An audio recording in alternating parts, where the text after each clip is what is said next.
আসসালামু আলাইকুম। সম্মানিত দর্শক শ্রোতা, শুরুতেই মহান আল্লাহ তাআলার হাজারো শুকরিয়া আদায় করে নিচ্ছি। আলহামদুলিল্লাহ। অবশেষে আমরা জানতে পারলাম ইসলামী আন্দোলন আর ১১ দলীয় জোটের সঙ্গে নেই। ভাবছেন যে ইসলামী আন্দোলন বাংলাদেশ বা চরমোনাই এই আন্দোলন থেকে বা এই জোট থেকে বেরিয়ে গেছে বলে আলহামদুলিল্লাহ বললাম কিনা? ধরে নিতে পারেন সেরকমই কিছু। মূলত অবস্থান স্পষ্ট করার জন্যই এই প্রশংসা আদায় করছি। কারণ মুসলমানের তরিকা হচ্ছে কোনোভাবেই দ্বিধাদ্বন্দ্বে থাকা যাবে না। ডিটারমাইনেশন থাকতে হবে। যাই করেন ইমানের দৃঢ়তার থেকে করতে হবে। মনে করেন যে আপনার অজু আছে কি নেই। যদি আপনি ৭ বার অজু করেও মনে করেন যে আপনার অজু আছে কি নেই এটা আপনার মধ্যে এক ধরনের দ্বিধাদ্বন্দ্বে আছেন, দেন আপনার অজু নেই। আপনাকে আবার অজু করতে হবে। অর্থাৎ আপনার ভেতর এই ডিটারমিনেশন থাকতে হবে যে হ্যাঁ, আপনার অজু আছে। যদি অজু নাও থাকে তাও যদি আপনার ডিটারমিনেশন থাকে যে আপনার অজু আছে, তাহলে আপনার অজু আছে। ইসলাম হচ্ছে সেই ডিটারমিনেশনের নাম। কনফিউশন কিংবা দ্বিধাদ্বন্দ্ব কিংবা মুনাফিকির নাম ইসলাম নয়। এক ধরনের জাতি আছে যারা সবসময় সন্দেহের মধ্যে থাকে এবং যাদের মধ্যে কোনো ধরনের ডিটারমিনেশন কাজ করে না, যারা সবসময় ডিলেমার মধ্যে থাকে। এই যে dilemma, to be or not to be, করবো কি করবো না, ঠিক হবে কি ঠিক হবে না, এই ধরনের ডিলেমার মধ্যে যারা থাকে তাদের সাথে তাদেরকে মূলত মানসিক রোগী বলা হয়। এটা একটা মানসিক রোগের অংশ। তো মুসলমান এই রোগ থেকে দূরে থাকতে হবে এবং তাদের ডিটারমিনেশন থাকতে হবে। এখন জামাতের সাথে ইসলামী আন্দোলন আছে কি নেই, আজ অনেকগুলো দিন আপনারা হয়তো খেয়াল করছেন যে ১ সপ্তাহ বা ১ মাস, নো, আর বহু আগে থেকে। আমি আমার একটা পুরনো পোস্ট আজকে খুঁজে পেয়েছি ২৪শে সেপ্টেম্বর ২০২৪, ১৭ সেপ্টেম্বর ২০২৪ এর। সেই পোস্টেই আমি বলেছিলাম যে যাক, অবশেষে ইসলামী আন্দোলন জামাত জোট থেকে বেরিয়ে গেল। ঐক্য আর হচ্ছে না। অর্থাৎ তখন আমি শুকরিয়া আদায় করেছিলাম যে একটা পরিস্থিতি যেটাই হোক নিশ্চিত একটা পরিস্থিতি দাঁড়ালো। কিন্তু আমরা দেখলাম এরপরে আবারও ইসলামী দলগুলো নিজেদের মধ্যে একটা ঐক্য প্রক্রিয়া চলমান রেখেছেন। সর্বশেষ নির্বাচনের পূর্ব মুহূর্তে তাদের ঐক্যটা ভেঙে গেল। আজকের এই পরিস্থিতি যে হবে সেটি আমরা আরো ১.৫ বছর আগে থেকে জানতাম। তারপরও আমরা যেহেতু ভবিষ্যৎ বক্তা না বা ভবিষ্যৎ আমরা দেখতে পাই না, আমরা জাস্ট অনুমানের ভিত্তিতেই বলেছিলাম। কিন্তু এই দলগুলোর মধ্যে কিংবা ইসলামী আন্দোলন বাংলাদেশ বা চরমোনাইয়ের আগের ঐতিহাসিক যে প্রেক্ষাপটগুলো আমরা দেখেছি, ঐক্য ভেঙে যাওয়ার ক্ষেত্রে তাদের যে অবদান দেখেছি, ভূমিকা দেখেছি, কারণ দেখেছি বা মানুষের কাছ থেকে আমরা যে তথ্যগুলো পেয়েছি, তা থেকে আমাদের স্পষ্ট ধারণা ছিল যে এ ঐক্য শেষ পর্যন্ত টিকবে না। আমরা এগুলো বারবার বলে আসছিলাম। কিন্তু এরপরও জামাত আমির এবং জামাতের নেতৃবৃন্দ ব্যাপক ছাড় দিয়ে এবং তাদের আচার-আচরণ, ভালোবাসা, আন্তরিকতা, সফর, যাই কিছু বলি না কেন, অর্থাৎ একটা ঐক্যের জন্য যে ধরনের আন্তরিকতা দেখাতে হয়, তার অনেক কিছুই আমরা দেখেছি। যেমন আমরা দেখেছি যে জামাত আমির চরমোনাইয়ের পীরের কাছে গেছেন, বরিশাল সফর করেছেন। অর্থাৎ আমরা প্রত্যেকটা ঘটনায় প্রমাণ পেয়েছি যে এই ঐক্যের জন্য জামাতের প্রচেষ্টাটা অগ্রগামী ছিল। অপরদিকে না বললে এটা আসলে আ বা জুলুম হবে। এই চরমোনাইয়ের ভিতর থেকেও কেউ ঐক্যের জন্য অনেক বেশি প্রচেষ্টা চালিয়েছেন। চরমোনাইয়ের ভেতর থেকে যেমন একটা গ্রুপ ঐক্যের জন্য মরিয়া হয়ে প্রচেষ্টা চালিয়েছেন, তেমনি জামাতের পক্ষ থেকে খোদ জামাতের আমির ঐক্যের জন্য ব্যাপক প্রচেষ্টা চালিয়েছেন। কিন্তু ১-২ জন ব্যক্তি চরমোনাইয়ের যারা শুরু থেকে আজ পর্যন্ত ঐক্যের ব্যাপারে দ্বিমত করে এসছেন এবং ঐক্য করার চেয়েও ঐক্য করার এটাকে নিয়ে ব্ল্যাকমেইল করাটাকে তারা নিজেদের অস্ত্র বানিয়ে নিয়েছিলেন। আজ তাদের অবস্থান স্পষ্ট হলো, সেজন্য আমরা মহান আল্লাহর প্রশংসা আদায় করছি। যেন আমরা যারা জনগণ ইসলামের পক্ষে ভোট দেওয়ার জন্য এবার নিয়ত করেছি, তারা যেন নির্দ্বিধায়, নিঃসংকোচে, নিঃসন্দেহ হয়ে ভোট দিতে পারি এবং আমাদের সেই ডিটারমাইন্ড প্রস্তুতিটা তৈরি হয়। এখন আমি যে বিষয়টি কথা বলতে চাই সেটি হচ্ছে যে ইসলামী আন্দোলন বাংলাদেশের এই ঐক্যটি ভেঙে গেল কেন? এটার আর কোনো কারণ নেই। একমাত্র কারণ এটি তাদের মেটিকুলাস ডিজাইনের অংশ। এই মেটিকুলাস ডিজাইনেরই আরেকটি অংশ অর্থনৈতিক কারণ। এর আগেও আমরা দেখেছি হাত পাখা ৩০০ আসনে নির্বাচন করার জন্য আওয়ামী লীগের সঙ্গে একসঙ্গে নির্বাচন করেছে, আওয়ামী লীগের অবৈধ নির্বাচনকে বৈধতা দিয়েছে।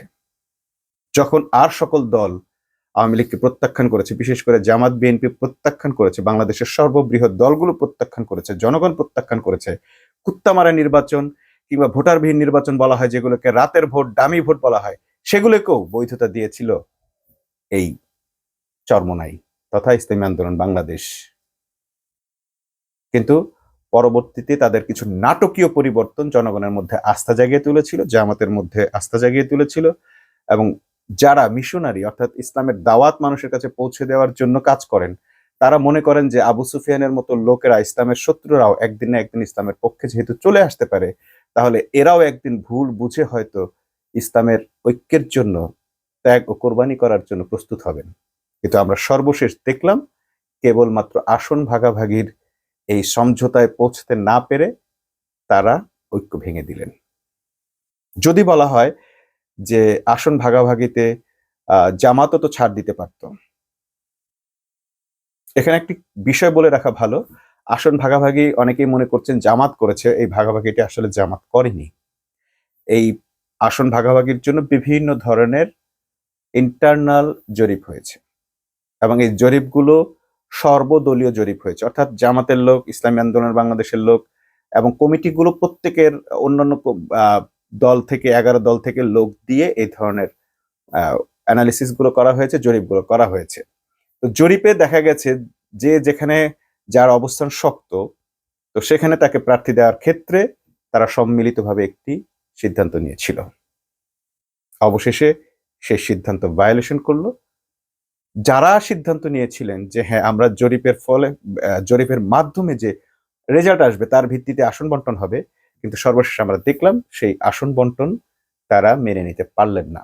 একটি গ্রুপ অর্থাৎ ইসলামী আন্দোলন বাংলাদেশ সেই জরিপের ফলাফলের ভিত্তিতে আসন বন্টনকে মেনে নিতে পারলেন না। ইসলামী আন্দোলন যারা করেন তারা নিঃসন্দেহে জানেন যে একটি সিদ্ধান্ত প্রক্রিয়া যদি হয় এরকম যে সর্বসম্মতি ক্রমে নিতে হয় বা সবাই মিলে একটি সিদ্ধান্ত নিতে হয়, সেই সিদ্ধান্ত যদি খারাপও হয় তারপরও সেই সিদ্ধান্তে ইস্তেকামাত থাকতে হয়, কারণ খারাপ ভালো এটি আল্লাহর সিদ্ধান্ত, কি হবে ভবিষ্যতে এটা কেউ জানে না। যেমন আমরা উহুদ যুদ্ধের একটি গল্প জানি যে এরকম যে সেখানে মক্কার বাইরে গিয়ে যুদ্ধ করা, মদিনার বাইরে গিয়ে যুদ্ধ করাটাকে অনেকেই অপছন্দ করেছিলেন, বিশেষ করে আব্দুল্লাহ ইবনে উবাই অপছন্দ করেছিলেন এবং বলেছিলেন যে সেখানে আমাদের একটা ব্লান্ডার হতে পারে, বিপর্যয় আসতে পারে, এই কারণে বিপর্যয় আসার সম্ভাবনা আছে। তিনি বিচক্ষণ ব্যক্তি, তিনি সে মতামত দিয়েছিলেন। কিন্তু অধিকাংশ সাহাবী বা যুদ্ধে যারা যেতে চান, যাদের সঙ্গে রাসূল সাল্লাল্লাহু আলাইহি সাল্লাম পরামর্শ করেছিলেন, তারা যেহেতু তাদের মধ্যে অনেকেরই বদরের যুদ্ধের অভিজ্ঞতা ছিল এবং বাকিদেরও বদরের যুদ্ধে জয়ী হওয়ার জন্য বিশেষ এক উত্তেজনা বিরাজ করছিল মনের ভিতর, তাই তারা চেয়েছেন যে ঠিক আছে এই যুদ্ধেও আমরা জিতবো এবং আমরা মদিনার বাইরে গিয়ে যুদ্ধটা করতে পারি। তো অধিকাংশের মতামতের ভিত্তিতেই এই সিদ্ধান্তটা নেওয়া হয়েছিল। সেখানে উহুদের যুদ্ধে ফলাফলটা এসেছিল ইসলামের পক্ষে নয়, বিপক্ষে চলে এসেছিল। আমরা জানি যে সেখানে একটা বড় ধরনের বিপর্যয় ঘটেছিল, কিন্তু তারপর আল্লাহ তাদেরকে রক্ষা করেছেন, কারণ তারা যাদের পরামর্শ নেওয়ার কথা ছিল মাশওয়ারা করে, অর্থাৎ পরামর্শের ভিত্তিতে সিদ্ধান্ত নিয়েছিলেন এবং অধিকাংশের পরামর্শকে মেনে নিয়ে সবাই তার প্রতি আনুগত্য প্রদর্শন করেছিলেন, এক্সেপ্ট আব্দুল্লাহ ইবনে উবাই এবং তার দলবল। তার একটা বেশ সংখ্যক দলবল সেই প্রায় আজকে যারা ইসলামী আন্দোলন বাংলাদেশ নাম দিয়ে জোট থেকে বেরিয়ে গেছেন, প্রায় সমসংখ্যক লোক সেদিন ওদের প্রান্তর থেকে ফিরে এসেছিল, শুধুমাত্র তাদের সিদ্ধান্ত মানা হয়নি বলে। আমরা দেখেছি এনসিপির তাসনিম যারা, তার সিদ্ধান্ত, তাদের 30 জনের মতামত ছিল একরকম আর 170 জনের মতামত ছিল অন্যরকম। তারা এই 30 জন চেয়েছেন 170 জনের মতামতকে অবজ্ঞা করে তাদের মতামত গ্রহণ করা হোক, এবং তাদের মতামত না নেওয়ায় তাসলিম জারা সহ আরো বেশ কয়েকজন পদত্যাগ করেছেন। এর মধ্যে আবার যাদের অনেকেই আছেন যারা পদত্যাগ করেননি, অথচ তাদেরও মতামত গ্রহণ করা হয়নি। যাদের মতামত গ্রহণ করা হয়নি বলেও তারপরেও তারা দলে থেকেছেন, তারাই হচ্ছে নৈতিকভাবে জিতে গেছেন। আর যারা তাদের মতামত রক্ষিত হয়নি বলে পদত্যাগ করেছেন, তারা মূলত এই মতামত গ্রহণের প্রক্রিয়াকে, গণতান্ত্রিক প্রক্রিয়াকেই বৃদ্ধাঙ্গুলি দেখিয়েছেন। ঠিক আমরা দেখলাম যে জরিপের ভিত্তিতে আসন বন্টনের সমঝোতা হয়েছে, সেই সিদ্ধান্ত থেকে বেরিয়ে গিয়ে একটি দল এখন 268টি আসনে নিজেরা এককভাবে নির্বাচন করবে। আমরা তাদেরকে সাধুবাদ জানাই, মোবারকবাদ জানাই, এবং মানুষকে বলবো, আপনারা যদি তাদেরকে যোগ্য মনে করেন অবশ্যই ভোট দিবেন। কিন্তু যদি তাদের সঙ্গে কোনো মেটিকুলাস ডিজাইনের হাত থাকে, বা তারা যদি কোনো মেটিকুলাস ডিজাইনের অংশ হয়ে থাকেন, যেমন যদি এই পরিকল্পনাটা তাদের আগের থেকেই থেকে থাকে যে তারা জামাত ইসলামীকে বা এই জামাত ইসলামী জোটকে বা এই সমঝোতা নির্বাচন যারা করছে একসঙ্গে 11 দলীয় জোটকে বিপর্যয়ের মুখে ফেলবেন বা বিতর্কের মুখে ফেলবেন, এবং নির্বাচনের আগ মুহূর্তে তারা ঠিক আব্দুল্লাহ ইবনে উবাই যেমন তার বাহিনীকে ওহুদের প্রান্তর থেকে নিয়ে ফিরে এসেছেন, ঠিক এইভাবে ফিরে আসবেন। তো সেরকম নিয়ত যদি তার আগে থেকে করে থাকেন, যদি আপনারা মনে করেন যে এরকম কোনো নিয়ত তাদের আগে থেকেই ছিল, পরিকল্পনা আগে থেকেই ছিল, তাহলে আপনারা তাদের ব্যাপারে নতুনভাবে ভাবতে পারেন। অথবা এর আগেও আমরা যে গুঞ্জন শুনেছিলাম যে আওয়ামী লীগের কাছ থেকে 300 কোটি টাকা নিয়ে নির্বাচন করছে হাত পাখা, এগুলো সবই গুঞ্জন। আমি আবারও বলছি, আগেও বলেছি, এখনো বলছি, এগুলো গুঞ্জন, আমাদের কাছে কোনো তথ্য প্রমাণ নেই। কিন্তু গুঞ্জন কখনো কখনো সত্যের চেয়েও বেশি গুরুত্বপূর্ণ হয়ে ওঠে যখন কার্যকারণের সঙ্গে মিলে যায়। তো যদি এবারও অনেকে বলা বলি করছে যে এস আলমের টাকার বিনিময়ে চরমোনাইকে এই ফাঁদে ফেলা হয়েছে, কেউ কেউ বলছেন রয়ের ফাঁদে পড়েছে চরমোনাই, এবং আমরা দেখেছি অতীতের রাজনীতিতে চরমোনাই আওয়ামী লীগের সঙ্গে ওতপ্রোতভাবেই জড়িত ছিল। মাঠে ময়দানে প্রচুর গরম গরম বক্তব্য দিত। নয়াপল্টনের বিভিন্ন জায়গায় হাজার হাজার শত শত মাইক লাগিয়ে হাজার হাজার মানুষ নিয়ে চরমোনাই সম্মেলন করেছে। একজন ব্যক্তিকেও গ্রেপ্তার করেনি সরকার, অথচ সরকারকে সবচেয়ে বেশি গালাগাল করতে চরমোনাই। আমাদের কাছে খুবই রহস্যময় লাগতো, যেখানে জামাত নেতারা অনেক সহনশীল বক্তব্য দেওয়ার পরও শুধু মিছিল করার কারণে, এমনকি ঝটিকা মিছিল করতো, মানে কয়েক সেকেন্ডের মিছিল করতো, এটাকে নিয়ে অনেকে ট্রল করতো, ফজরের সময় মিছিল করতো, সেখান থেকেও 8-10 জনকে গ্রেপ্তার করতো। অথচ চরমোনাই এত বড় বড় মিছিল ঢাকা শহরে করছে, এবং সরকারকে ঘন্টার পর ঘন্টা বিশাল বিশাল মাইক ব্যবহার করে গালাগালি করছে, কিন্তু তাদেরকে কেউ গ্রেপ্তার করছে না। কারণটা কি? তাদেরকে কেউ নাড়ছে না, কারণটা কি? তাদের কেউ সাফার করছে না, কারণটা কি? তাদের ভেতরে তলে তলে অন্য কোনো শেয়ার থাকতো, এবং সেই শেয়ারের ফলে তারা দেখতাম আওয়ামী লীগকে সিটি কর্পোরেশন নির্বাচনে, জাতীয় নির্বাচনে বৈধতা দিয়েছে। একসঙ্গে অংশগ্রহণ করে পুরো জাতির সঙ্গে বেইমানি করে তারা এর আগে আওয়ামী লীগের সঙ্গে নির্বাচনে অংশ নিয়েছিল। এই যে বারবার বেইমানি করার পরও তাদেরকে বিশ্বাস করেছিল, আমরা জামাত নেতাদেরকে বারবার অনুরোধ করেছিলাম যে এই ফাঁদে পা দেবেন না, এদের কাছ থেকে দূরে থাকুন।